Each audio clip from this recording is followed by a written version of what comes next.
이스라엘 4장입니다. 성전 건축이 중단되는 장면이 나와 있습니다. 여기에 지금 살고 있는 사람들이 있었습니다. 아시리아가 북이스라엘을 멸망시켰을 때 북이스라엘 사람들은 다 끌고 가고 다른 지역 사람들 여기에 제거 이주시켰죠. 그 사람들이 지금도 여기에 살고 있었어요. 이 사람들은 하나님을 섬기고 있었습니다. 자기들 나름대로. 그 사람들은 지역신을 섬기는 신앙이 있었기 때문에 이 지역에 원래 살던 사람들이 섬기는 신이 누구야? 여호와야? 그럼 그 여호와도 섬기자 하고 자기 나름의 방식으로 하나님을 섬기고 있었던 거죠. 그러니까 이름만 같을 뿐 실제 하나님을 섬기는 건 아니죠. 간판만 여호와라고 달고 자기들이 가지고 있는 다신교의 문화 속에서 그냥 자기들의 방식으로 예배, 제사 같은 걸 드리고 있었던 거예요. 그런데 이 지역에 원래 살고 있었던 원주민인 유대인들이 대거 이쪽으로 이주를 해서 오죠. 그리고 여호와를 향한 성전을 짓는다라고 이야기를 합니다. 그래서 이 사람들이 어떻게 해요? 우리도 여호와를 섬겨. 그러니까 그 성전을 같이 짓자라고 유대인에게 이제는 요청을 하죠. 거의 동참하겠다라고 이야기를 합니다.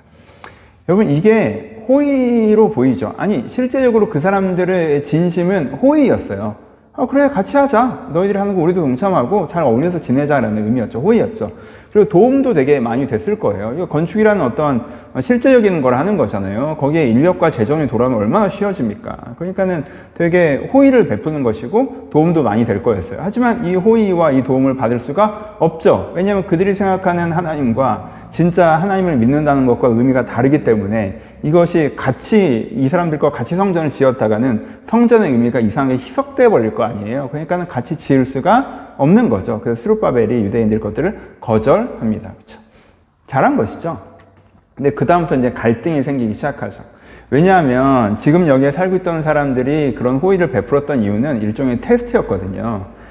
유대인들이 지금 대거 이쪽으로 이주해 왔는데 이 이주민들이 그들의 입장에서 이 이주민들이 우리와 융합하고 화합해서 살 것이냐, 아니면 자기들끼리 독자 세력화할 것인가에 대해서 궁금하잖아요. 그래서 그걸 한번 실험해 본 거예요. 그러면서 제시한 거죠. 우리랑 융합하고 화합해서 살자라고 제시를 한 거예요. 손을 내민 거죠.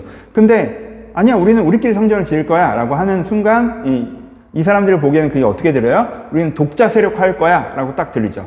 그러니까 그때부터 이 사람들에게는 경계심이 확 올라가게 되죠. 그러면서 이제 갈등이 시작되는 거죠.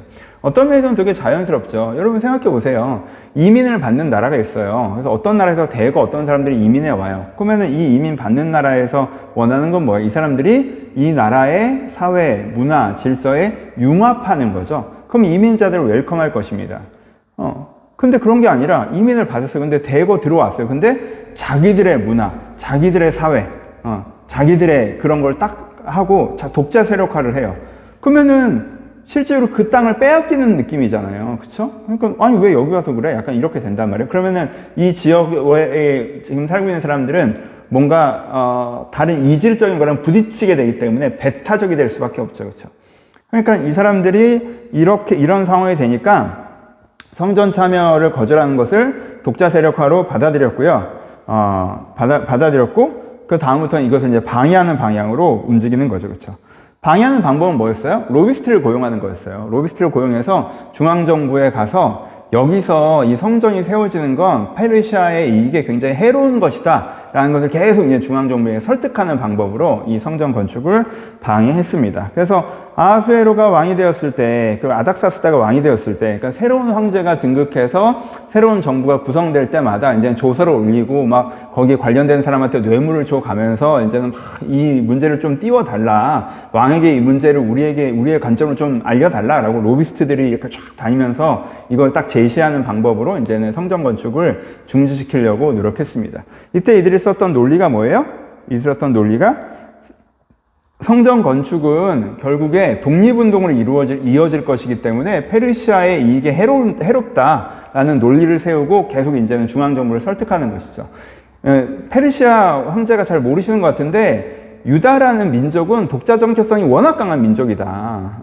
그리고 예전에 이 지역을 담당하던 굉장히 강력한 국가였다. 그런 사람들이 여기에 자기 정체성을 확립하는, 민족적 정체성을 확립하는 성전을 세우면 당연히 그 다음엔 독립운동으로 가지 않겠느냐. 왜 이런 위험한 걸 허락하셨냐. 이건 페르시아의 이익에 부합하지 않는다. 라고, 잘못하시면 이 지역 땅을 다 잃어버리게 되실 것이다. 라고 이제는 이렇게 상소를 올리는 거죠. 그래서 결국에 아닥사스다가 왕이 되었을 때 이 이들의 노력이 성공합니다. 성전 건축을 멈추라는 조서가 내려오죠.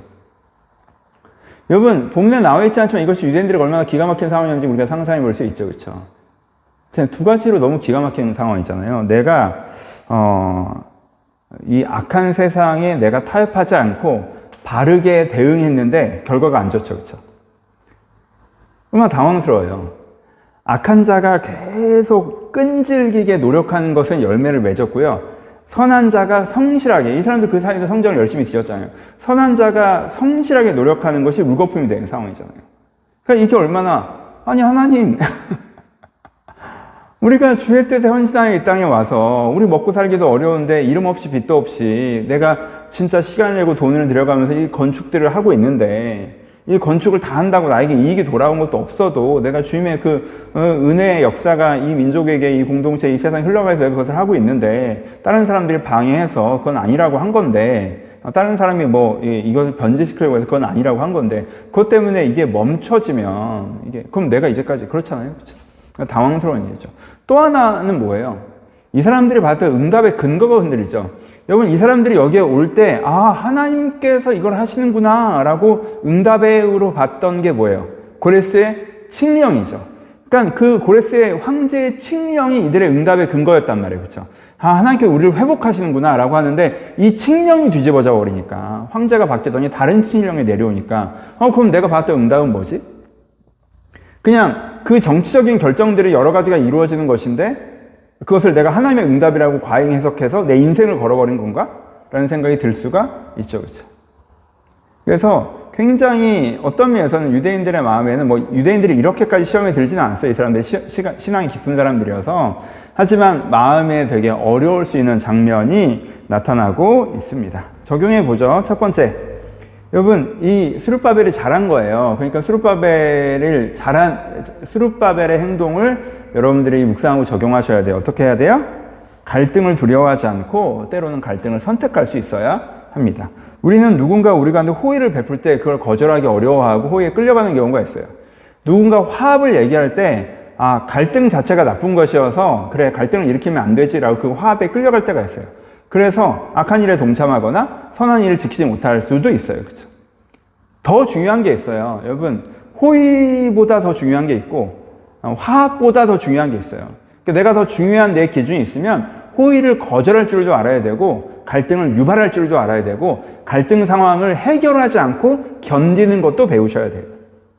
그래서 여기서 우리가 아무래도 다원주의적 사회에 살 때는 화합이 중요하고 갈등 없는 게 중요하고 협력이 중요하고 호의를 거절하지 않는 이런 게 되게 중요하다고 생각하는데 그런 거 되게 좋은 것이고 중요한 것이지만 더 중요한 것 나의 정체성, 나의 사명 내가 하나님 앞에서 바른 삶을 살아가는 데 있어서 때로는 갈등할 줄 아는 사람, 타인의 호의를 거절할 줄도 아는 사람이 되어야 된다라는 것을 기억하셨으면 좋겠고요. 두 번째는 여러분 이 부분도 꼭 묵상해 보셨으면 좋겠는데 하나님의 뜻대로 가는 길이 어려울 수 있습니다. 그렇죠? 여러분 하나님의 뜻대로 가는 길은 다 순적하게 잘 되나요? 나 혼자 가는 길보다 더 잘 되나요? 항상? 그렇지 않죠. 하나님의 뜻대로 가는 길이 어려울 수 있죠. 아브라함은 남들은 그냥 애기 그냥 쭉쭉 낳는데 언약을 받고 갔는데도 20년을 기다렸어요. 그렇죠? 아이를 낳기까지. 그렇죠? 순적하게 되지 않았죠.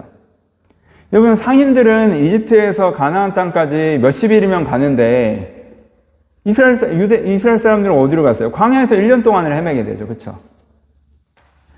다윗이 기름 부음 받았을 때 금방 왕이 될 거라고 생각했을 것 같아요, 저는. 왜냐하면 사울은 기름 부음 받고 좀 이따 왕이 됐잖아요. 근데 다윗은 기름 부음 받고 고난의 시간을 보내요. 그렇죠?